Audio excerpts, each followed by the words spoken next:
राम राम की जय। राम राम की जय। राम राम की जय। सदगुरुदेव भगवान के चरणों में कोटि कोटि प्रणाम। सभी भक्तों को राम राम राम राम। प्रिय सज्जनों, भक्तों,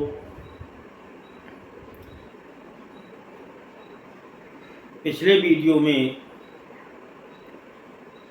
उत्तराखंड की त्रासदी की जो घटना बताई गई, उसमें समय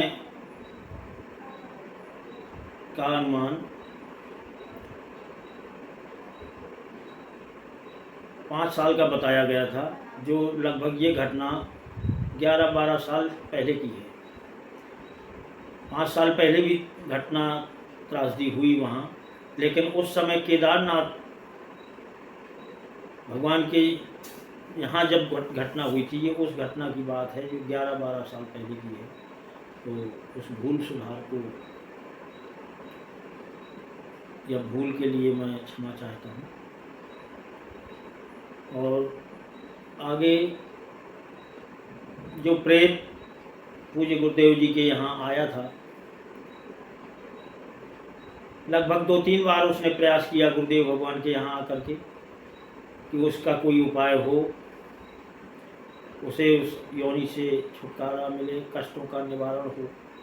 लेकिन जब कुछ नहीं हो पाया तो इसके बाद पता नहीं वो कहाँ गया, क्योंकि जिस प्रकार से मनुष्य एक सामाजिक प्राणी है, समाज में रहता है, उसी प्रकार से प्रेत भी एक समाज में रहते हैं। और उनकी जो प्रेतों की समाज है, उसमें शक्ति, निर्बल और शक्तिशाली वहाँ भी होते हैं। तो जो शक्तिशाली प्रेत होते हैं वो एक अपना समाज बनाते हैं, और उनकी सेवा में जो निर्बल कमज़ोर प्रेत होते हैं वो सेवा में रहते हैं। तो इस प्रकार से वो कष्टों को अपना बताते हुए और अपनी तो कर्मों का फल, उनको जो पाप किए थे उसके कारण प्रेत योनि में डाला गया था, भटक रहा था। फिर लगभग उस घटना के 2-3 वर्ष बाद उसकी पत्नी भी गुरुदेव भगवान की कुटी में आती है। तो उसके लिए गुरुदेव भगवान ने बताया कि जब वो पत्नी आई तो उसका स्वरूप जैसे पहले का सुंदर था, मनुष्य जीवन में सुंदर स्त्री थी, उसी अपने रूप में आई वो भी मनुष्य रूप में आई। और उसने बताया कि मैं भी प्रेत हूँ, लेकिन गुरुदेव भगवान के मैं दर्शन करने के लिए आखिरी में आए, क्योंकि उसने ये बताया कि गुरुजी ने पूछा उससे कि तुम्हारी हालत तो सही है, तुम तो बिल्कुल सुंदर दिख रही हो, तुम्हें कोई किसी प्रकार का घाव नहीं है, और तुम्हारे पति आए थे तो उसको, तो क्या तुम साथ में जब मनुष्य जीवन में साथ में रहे तो यहाँ कोई तुम्हारा एक दूसरे से साथ नहीं है? उसने भी ये कहा कि नहीं, ये सब रिश्ते नाते, मोह, दया, प्रेम, सब ये मनुष्य जीवन तक है। इसके बाद यहाँ ये सब खत्म हो जाता है, न किसी प्रकार का मोह है, न कोई संबंध है। वो अपनी जगह अपने कर्मों का, पापों का फल भोग रहे हैं। और गुरुजी, मैं ये बताने आई हूँ कि मेरे खाते में कोई भी पाप नहीं निकला।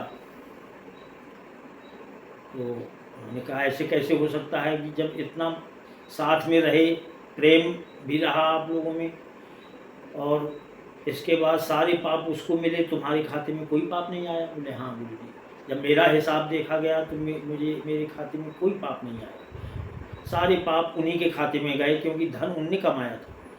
तो जो कोई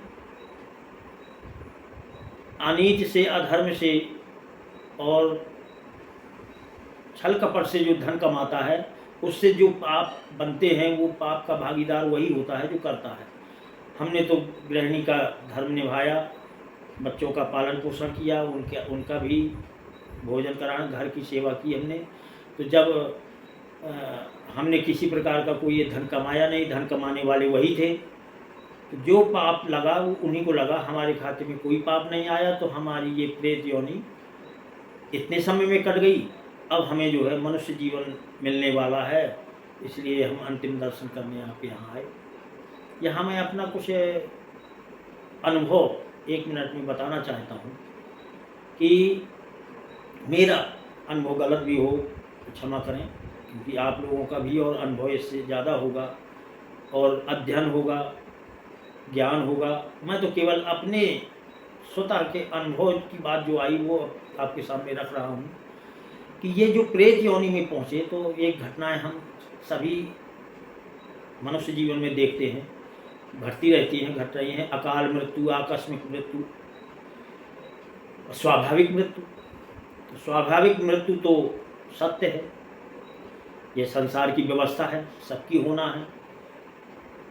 जन्म जो जीव लेकर के आता है, चाहे जिस योनि में हो, चाहे वो पशु पक्षी हो या मनुष्य हो, इस धरती पर जिसका जन्म हुआ है उसका मरण होता है। तो मरण एक स्वाभाविक सत्य है।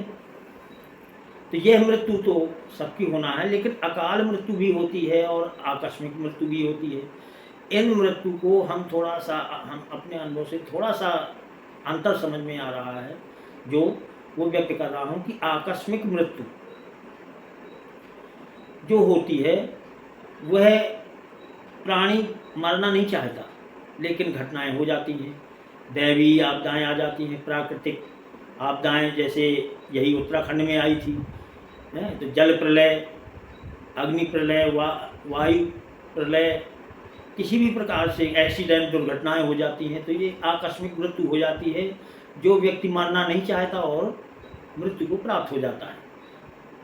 तो ये सभी प्रेत योनि में पहुँचे। पूरे होटल में जितने ठहरे हुए थे, पूरा होटल ही बह गया बाढ़ में। तो सभी पहले प्रेत योनि में ही पहुँचे। यमलोक में जाकर यमराज का निर्णय हुआ और इनके खाते में जो भी निर्णय हुआ देखा गया, पाप पुण्य उसी प्रकार से इनको सबको प्रेत योनि में भेजा गया। सभी प्रेत बने थे। तो आकस्मिक मृत्यु वाला इसका मतलब है कि प्रेत योनि में जाता है। और अकाल मृत्यु भी हम बोलते हैं। तो अकाल मृत्यु हमारे अनुभव से यह है कि जो जानबूझ करके मृत्यु को प्राप्त होता है, जैसे आत्महत्या। तो आत्महत्या तो पाप है, बताया भी गया है कि आत्महत्या तो पाप है। जो स्वतः कोई जानबूझ करके मरता है, फांसी लगाता है, जहर पीता है या किसी प्रकार से स्वयं आत्महत्या करता है, तो ये अकाल मृत्यु है। तो अकाल मृत्यु वाले भी प्रेत योनि में जाते हैं।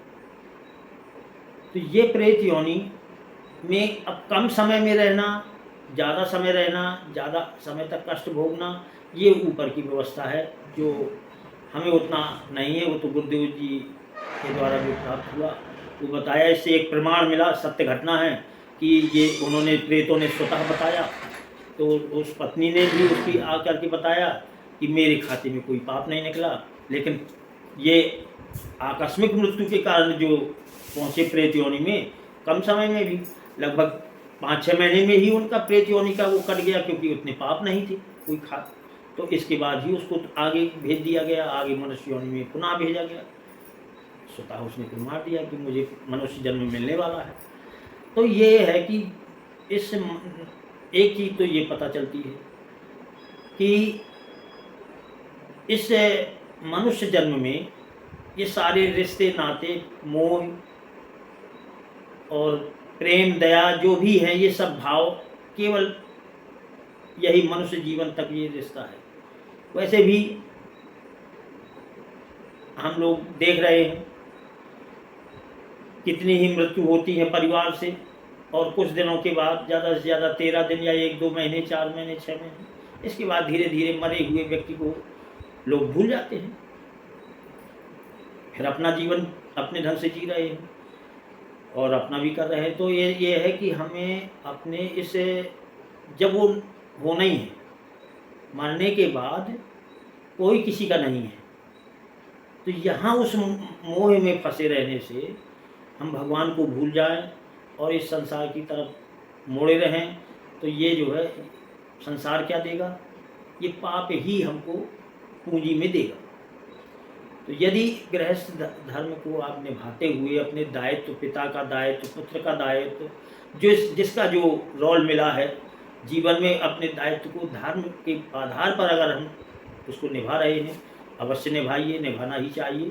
लेकिन ये ध्यान रखते हुए कि हमें प्रभु के यहाँ जाना है, वहाँ पुण्य की पूंजी लेके जाना है, पाप की पूंजी लेके जाना नहीं है। ऐसा विवेक, बुद्धि विवेक से विचार करते हुए भगवान की शरण में जरूर रहें, राम राम राम राम जपते रहें। इससे आपका यह लोक और परलोक दोनों सुधरेंगे। वरना अगर आपने राम नाम का जप नहीं किया, भगवान की शरण में नहीं गए, केवल गृहस्थ में ही इच्छाओं की पूर्ति करते रहे और संसार की माया मोह में लिपटे रहे, तो उससे निश्चित ही कि अच्छे अच्छे महान पुरुष भी जो है नहीं बच पाते हैं। तो एक साधारण मनुष्य जो है कैसे बचेगा? निश्चित ही कि पाप की पूंजी ही उसकी बढ़ेगी। तो ये ध्यान अवश्य रखना है कि हमें इस मानव जीवन में, मनुष्य जीवन में जितना क्षण हमारे पास हैं, उसमें प्रभु को स्मरण करते हुए उनकी शरण में बने रहें और अपने संसार के दायित्वों को भी निभाते रहें। तो अवश्य ही आपकी दुर्गति नहीं होगी, सदगति होगी। इसी के साथ राम राम राम राम राम राम।